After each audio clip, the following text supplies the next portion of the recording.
So WhatsApp people ఎట్లున్నారు అందరూ? I hope అందరు బాగున్నారని అనుకుంటున్నా. సో ఇవాళ బ్లాగ్ ఏంటంటే వెరీ ఎక్సైటెడ్ బ్లాగ్ అనమాట. సో ఎందుకంటే ఎప్పుడు నేను ఇట్లాంటి బైక్స్ ఎప్పుడు ట్రై చేయలేదు నా లైఫ్లో. So this is my first time. So ఆ బైక్ ఏంటంటే the all new KTM Enduro R అనమాట. సో ఇది ప్రాపర్ ఆఫ్ రోడింగ్ మెషిన్. మంచి మీకు ఆ డర్ట్ బైక్ ఫీలింగ్ అనేది 100% వస్తుంది. చూద్దాం, చెక్అవుట్ చేద్దాం బైక్ ఎట్లుందో, అసలు ఎక్స్పీరియన్స్ ఎట్లుందో మీతో కూడా షేర్ చేసుకుంటా. సో లేట్ చేయకుండా ఇంకా వీడియో అయితే స్టార్ట్ చేద్దాం. Let's go. So yes guys, finally we're on the roads. First అయితే మనం షోరూమ్ దగ్గరికి వెళ్దాం. షోరూమ్ దగ్గరికి వెళ్ళి బైక్ తీసుకున్నాం. ఆల్రెడీ నేను వాళ్ళకి చెప్పిన వస్తున్నా అని. అసలు ఈ ఎండలేందో అసలు ఏం అర్థం అవుతలేదు. ఘోరం అసలు. అమ్మ, మార్నింగ్ పూటనే అన్ని పనులు ఉంటాయి, ఎటన్నా పోదామంటే ఈ ఎండనే సరిపోతుంది. అసలు అసలు ఘోరంగా డిహైడ్రేట్ అయిపోతుంది. వీడియో చూడండి కోసం బాగా ఇక్కడ ఆపేసిండ్రా. ఆగిందా? ఆపా.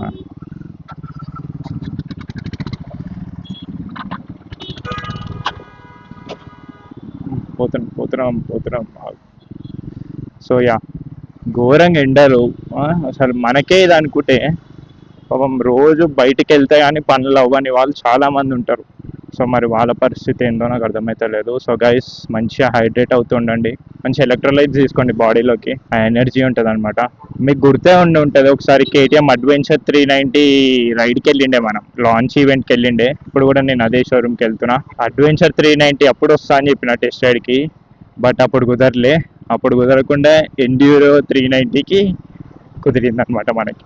చూసారా, ఎన్ని ప్లాన్స్ వేసుకున్నా కానీ మనం అయ్యేది అవుతుంది. వచ్చేసినాం షోరూమ్ దగ్గర కూడా.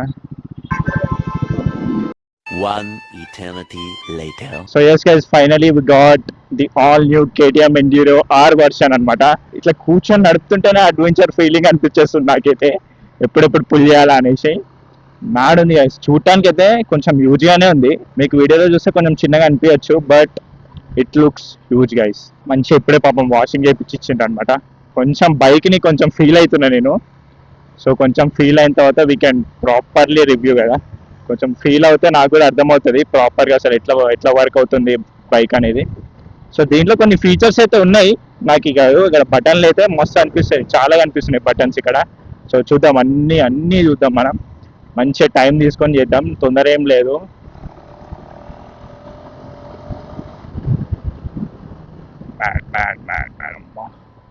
Proper off roading machine guys. ఈ కూర్చునే పొజిషన్ చూస్తుంటే మీకు ఇట్లా స్ట్రైట్ కూర్చున్నా నేనైతే. చాలా బాగుంది బైక్, అంటే సీటింగ్ పొజిషన్ అయితే మస్తు ఉంది. మీకు ఒక మంచి రివ్యూ ఒకసారి ఇక్కడ మంచి బ్యాక్గ్రౌండ్ బాగున్నట్టుంది. ఓవరాల్ లుక్ చూపిస్తాయి చూడండి బైక్ది. సో చూడండి guys, this is the overall look of this beast అనమాట. సో చూసింది కదా మొత్తం, అసలు ప్రాపర్ ఆఫ్ రోడింగ్ మిషన్. అసలు మీకు ఇంకా క్లియర్గా చూపించాలంటే నేను ఫోన్లో రికార్డ్ చేస్తాను. సో చూసింది కదా, ప్రాపర్ ఆఫ్ రోడింగ్ మెషిన్ లాగా చూపిస్తుంది దూరం నుంచి చూస్తుంటే. అసలు వీడియోలో ఒకలాగా ఉంది కానీ ఇన్ రియల్గా చూస్తుంటే అంటే కొంచెం హ్యూజ్గానే అనిపిస్తుంది ఈ ట్యాంక్ ఇదంతా. But looks awesome. ఆరెంజ్ కలర్లో చాలా బ్యూటిఫుల్గా ఉంది. టైర్లు చూడండి, proper off roading. And seating కూడా మంచిగా థిన్గా ఉందన్నమాట. మీరు ఆఫ్ రోడ్కి ఎట్లా కావాలో అట్లానే ఉంది. అన్నిటికంటే ఈ చిన్న TFT డిస్ప్లే చూడండి. TFT డిస్ప్లే అనేది కొంచెం చిన్నగానే వచ్చింది అనమాట. బట్ డీటెయిలింగ్ చూడండి, ఇట్లా నేను ఇగ్నిషన్ ఆన్ చేయగానే రెడీ టు రేజ్ అని వస్తుంది. మ్యాడ్ ఉంది అసలు. చిన్న దాంట్లో అట్లా ఇవ్వడం అనేది గ్రేట్ అనమాట. సో ఫస్ట్ అయితే ఇగ్నిషన్ స్టార్ట్ చేద్దాం. ఇది సైడ్ స్టాండ్ అంటుంది ఓకే సైడ్ స్టాండ్ అని చూపిస్తుంది. సైడ్ స్టాండ్ తీసినా కానీ. సో అది కొంచెం ఏదో ఇష్యూ ఉన్నట్టుంది ఈ బైక్లో. సో దీంట్లో రైడింగ్ మోడ్స్ కూడా ఉన్నాయి. సో ఇప్పుడు ఏ మోడ్లో ఉందంటే, సో ఇప్పుడు స్ట్రీట్ మోడ్లో ఉంది. రైడింగ్ మోడ్స్ చూద్దాం మనం ఇప్పుడు. సో ఓవరాల్గా TFT ఇట్లా ఉంటుంది ఫస్ట్. సో మనం ఇక్కడ బటన్ ఉంది కదా, బటన్ని రైట్ నొక్కితే ఈ మెన్యూ ఆప్షన్స్ వస్తుంది అనమాట. సో ఫస్ట్ అయితే రైడ్ అని ఉంది కదా, ఈ రైడ్ అనేది రైడింగ్ మోడ్స్ అనమాట. So let's see. So riding mode ఒకటి ఉంది, అండ్ మాన్యువల్గా మనం ఆన్ ఆఫ్ చేసుకోవచ్చు ABS అండ్ ట్రాక్షన్ కంట్రోల్ కూడా. సో అది కూడా సపరేట్గా ఆప్షన్ ఇచ్చారు. సో ఫస్ట్ అయితే రైడింగ్ మోడ్లోకి వెళ్దాం. సో రైడింగ్ మోడ్లో street, of road. So riding మోడ్లో 2 మోడ్స్ ఉన్నాయి, స్ట్రీట్ అండ్ ఆఫ్ రోడ్ అనమాట. ఆఫ్ రోడ్ మోడ్లో మనకి ట్రాక్షన్ కంట్రోల్ ఆఫ్ అవుతుంది అండ్ ABS కూడా ఆఫ్ అయిపోతుంది. స్ట్రీట్ మోడ్లో ఏదంటే 3 ఆప్షన్స్ ఉన్నాయి, traction control, ABS and quick shifter 3 on ఉంటాయి. సో ఫస్ట్ అయితే స్ట్రీట్ మోడ్లో నడుద్దాం మనం. సో ఇప్పుడైతే traction control, ABS and quick shifter 3 on ఉన్నాయి. సో చూద్దాం, క్విక్ షిఫ్టర్ గురించి చూద్దాం మనం. ఫస్ట్ అయితే స్టార్ట్ అయినాం. So second gear, quick shifter చూద్దాం. ఓ క్రేజీ. సో క్లచ్ లెస్ చూస్తున్నారు, క్లచ్ వేయకుండా గేర్ మారుతుంది. So that is called quick shifter అనమాట. సో డౌన్ షిఫ్ట్స్ కూడా ఉన్నాయా? యాస్, ఉన్నట్టున్నాయి. సో క్విక్ షిఫ్టర్లో డౌన్ షిఫ్ట్ ఉంది అండ్ అప్ షిఫ్ట్ కూడా ఉంది. సో ఇప్పుడు 4th గేర్ చూస్తున్నారు కదా, నేను క్లచ్ పట్టుకోవట్లే అండ్ 5th గేర్. బాగుందబ్బా. మనం అటు సైడ్కి వెళ్దాం, ఇంకొక అదర్ సైడ్ కూడా ఉంది ఈ ప్లేస్కి. సో అక్కడైతే ఇంకొంచెం ప్రాపర్గా ఖాళీగా ఉంటుంది అని అనుకుంటున్నా. సిటీలో కూడా మంచిగానే ఉంది, మరీ ఓవర్ వెయిట్ ఏం లేదు. నాకు తెలిసి 180 kilos అనుకుంటా. నేను ఎగ్జాక్ట్గా ప్రాపర్గా రీసెర్చ్ చేసి రాలేదు, అన్నీ మీకు ఇక్కడ యాడ్ చేస్తుంటా, ఎక్కడొక్కడ యాడ్ చేస్తా తప్పకుండా. ప్రాపర్ ఒరిజినల్ మీకు ఇక్కడ యాడ్ చేస్తా, తప్పకుండా చెక్అవుట్ చేయండి. లైట్ వెయిట్ ఉంది, అదైతే చెప్పగలుగుతా నేను. సో హైట్ వచ్చేసరికి ఇందాక నవీన్ బ్రో చెప్తుండే నాకు 890 mm అంట హైట్ అయితే ఉంది బైక్.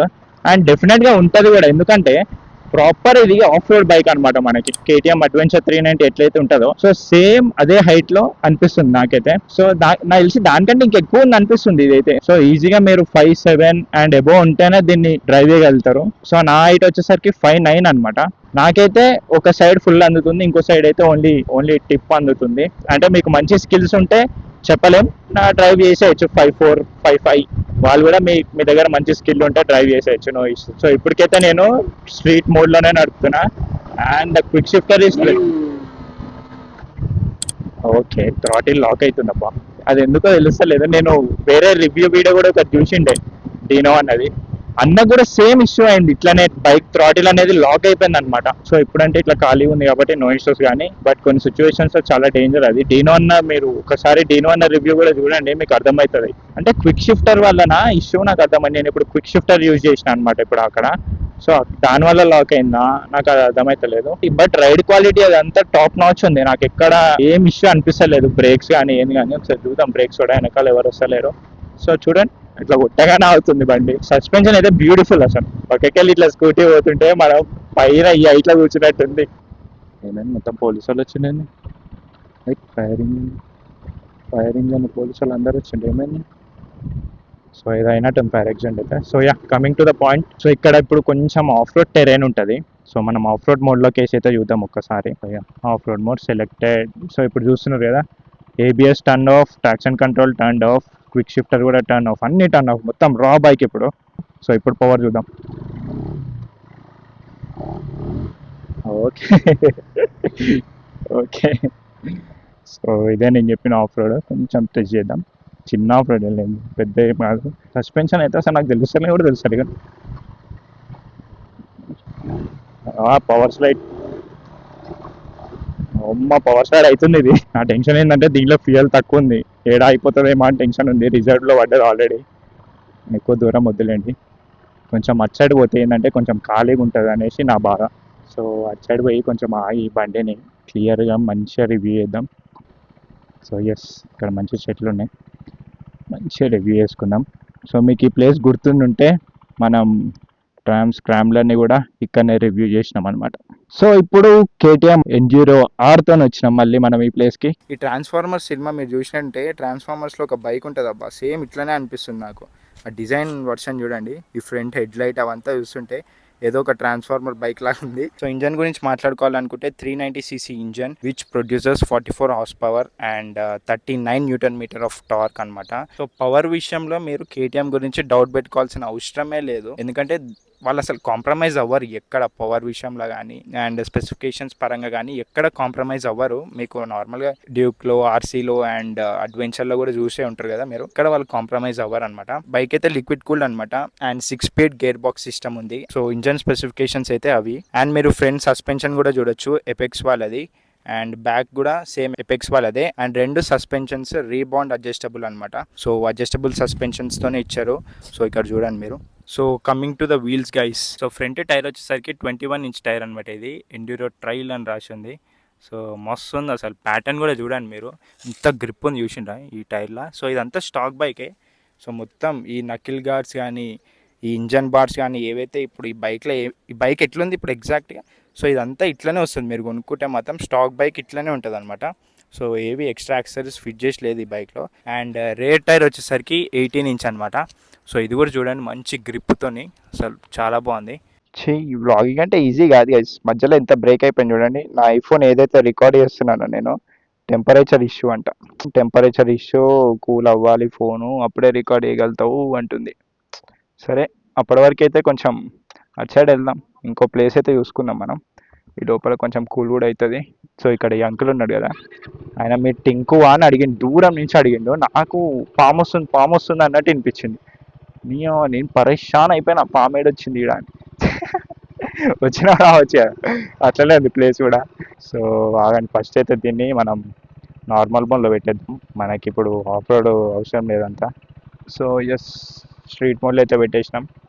ఐఫోన్ జర తొందరగా కూల్ అయితే మన వీడియో ఇంకొంచెం ఉంది. సో ఈ బైక్ని మనం డెఫినెట్గా 390తో అయితే కంపేర్ చేయొచ్చు. ఈ బైక్ అనేది ప్యూర్లీ ఆఫ్ రోడింగ్, అది కూడా ఆఫ్ రోడింగ్ అడ్వెంచర్ మెషినే. మంచి లాంగ్ టూర్స్ వెళ్ళొచ్చు దాని మీద, డీసెంట్ ఆఫ్ రోడింగ్ అయితే చేయొచ్చు దాంట్లో కూడా. అది కూడా మంచి రగ్గడ్ మెషినే. బట్ ఇదైతే ఏంటంటే దీన్ని తయారు చేసిందే ఆఫ్ రోడ్ కోసం తయారు చేసినారు. సో మీకు ఆ డిఫరెన్స్ అనేది ఉంటుంది అనమాట ఎట్లయినా. అండ్ ఇది మీకు స్పోక్ వీల్స్ వస్తుంది, నేను ఇందాక చెప్పడం మర్చిపోయినా, ట్యూబ్ టైర్స్ అనమాట దీనివి. ఇంకా రీజన్ చెప్పక్కర్లే, బికాస్ ఆఫ్ రోడ్ మెషిన్స్ అంటేనే సో ఎక్కడైనా వెళ్ళేటట్టు ఉండాలి కదా మెషిన్స్ అనేవి. ఏ రోడ్లైనా తీసుకోపోండి, ఈజీ వెళ్ళిపోతుంది. ఒకవేళ మీరు ఇంట్రెస్టెడ్ ఉంటే, సో ఎవరికైనా సెకండరీ బైక్, అడ్వెంచర్ బైక్ తీసుకోవాలని ఉంటుంది కదా, ఆల్రెడీ ఒక మంచి స్పోర్ట్ బైక్ ఉంది, నాకు ఒక అడ్వెంచర్ బైక్ కూడా కావాలని అనుకుంటారు కదా కొంతమంది, సో వాళ్ళు తీసుకోవచ్చు. అండ్ లేదా నాకు ఫస్ట్ బైకే మంచి అడ్వెంచర్ బైక్ కావాలి, మంచి డీసెంట్ లాంగ్ రైడ్స్కి వెళ్తాను నేను అని అనుకుంటే వెళ్ళొచ్చు. దీని మీద కూడా ఈజీగా వెళ్ళిపోవచ్చు లాంగ్ రైడ్స్ కి, మంచి వెనకాల బ్యాగ్స్ అన్ని కట్టుకొని మంచి లాంగ్ డ్రైవ్ కూడా వెళ్ళొచ్చు దీంట్లో. బట్ ఒకటే ఏంటంటే ఫ్రంట్ విండ్షీల్డ్ లేదు కాబట్టి హై స్పీడ్స్ లో గాలి అనేది డైరెక్ట్ మనకే కొడుతుంది. సో అది ఒక్కటైతే మైండ్ లో పెట్టుకోవాలి మీరు. హెడ్ లైట్ లో ఒక బుజ్జి DRL లైట్ కూడా ఉందన్నమాట, చిన్నది. ఫైనలీ నా ఫోన్ అయితే ఓపెన్ అయింది. దేవుడా, తొందరగా వీడియో రికార్డ్ చేసుకుని వెళ్ళాలి దేవుడా నేను.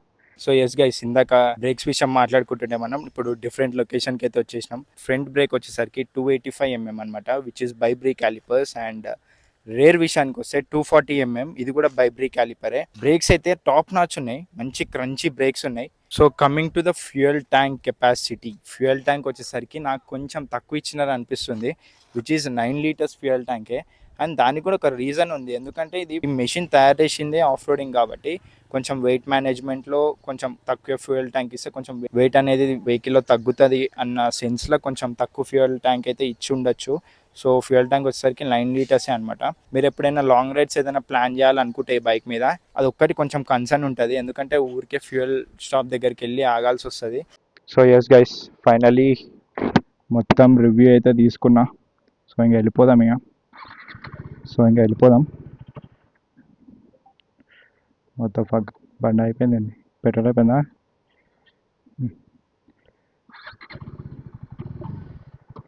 అయ్యా,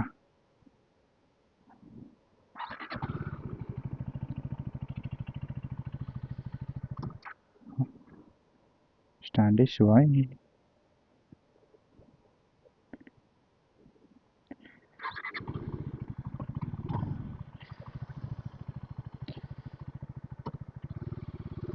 ఓకే, 2 నిమిషాలు దమ్ చేసేసింది. స్టాండ్ ఏదో ఇష్యూ ఉంది కొంచెం, అది అయితే డెఫినెట్గా ఒకసారి చూడాల్సిందే. మరి నేనేం మర్చిపోలే కదా, అన్నీ తీసినా కానీ. ఓకే, నా ఎక్విప్మెంట్ అయితే అంత బరాబరే ఉందనుకుంటున్నా. చూసాడు లుక్స్ ఎట్లా వస్తున్నాయి, అందరూ చూస్తున్నారు మనని బండి మీద పోతుంటే. ఎవర్రా వీడు, ఇంత హైట్ ఉంది బండి, ఏం బండి రా ఇది. సో బైక్ ఎవరైనా కొంటే ఆబ్వియస్లీ ఎవరికైనా ఆ ఫీలింగ్ కావాలని అనుకుంటారు కదా. సో డెఫినెట్ గా దీని మీద అయితే వస్తుంది మనకి. అండ్ నార్మల్ గా డర్ట్ బైక్స్ కూడా ఇండియాలో ఇల్లీగల్ అనమాట. సో స్పెషల్లీ ఈ బైక్ కి కొంచెం ట్యూనింగ్ అవన్నీ చేసి ఆ బైక్ ని లీగల్ లాగా చేసి మన ఇండియాలో లాంచ్ చేయడం జరిగింది ఈ బైక్ ని. KTM లో ఎండ్యూరో అండ్ కవాసాకిలో కూడా KLX అని, అది కూడా లీగలే. అండ్ ఎగ్రోలో ఎక్స్పల్స్ కూడా నాకు తెలిసినంత వరకు అయితే ఇవే మంచి ఫేమస్ ఉన్నవి. సో ఎండ్యూరో కొత్తగా లాంచ్ అయింది కాబట్టి ఇది వెరీ రేర్ అనమాట మనం చూసేది ప్రస్తుతానికైతే. సో చూద్దాం ఫ్యూచర్ లో ఎవరెవరికి ఉంటారు, ఎంతమంది ఉంటారు అనేసి. సరే ఓకే, షోరూమ్ దగ్గరికి కూడా వచ్చేసినాం. నేను ఆల్మోస్ట్ గంట సేపు అయినట్టున్నా. మ్యాడ్. అది స్టాండ్ ఏమైనా ఇష్యూ ఉందా బ్రో? ఉందా అంటే ఈ బైక్ ఉందా లేకపోతే అన్నిటికి ఉందా? దీనికి ఉందా? ఓకే. సో ఎండ్యూరో 390 గురించి చెప్పాలంటే మాటలు లేవు అసలు, చాలా బాగుంది మెషిన్. సో ఈ బైక్ ప్రైస్ విషయానికి వస్తే అరౌండ్ 4,06,000 అంట ఆన్ రోడ్ వచ్చేసరికి. KTMలో ఏ బైక్ అయినా ప్లాన్ చేస్తుంటే డెఫినెట్గా నాగోల్ షోరూమ్ని చెక్అవుట్ చేయండి. అండ్ ఈ వీడియో అయితే ఇక్కడితో ఎంజాయ్ చేద్దాం అనుకుంటున్నా. ఇంకా నేను ఏమైనా మిస్ అయ్యి ఉంటే డెఫినెట్గా కమెంట్ సెక్షన్లో చెప్పండి. అండ్ ఇంకొక హెల్ప్ అబ్బా, చాలా మంది వీడియో చూస్తున్నారు కానీ సబ్స్క్రైబ్ చేసుకుంటలేరు. సో వీడియో చూస్తున్న ప్రతి ఒక్కరు ఎవరైనా సబ్స్క్రైబ్ చేయని వాళ్ళు ఉంటే తప్పకుండా సబ్స్క్రైబ్ కూడా చేసుకోండి. మంచి సపోర్ట్ ఇవ్వండి. చలో guys, see you in the next blog. Bye bye, జై హింద్.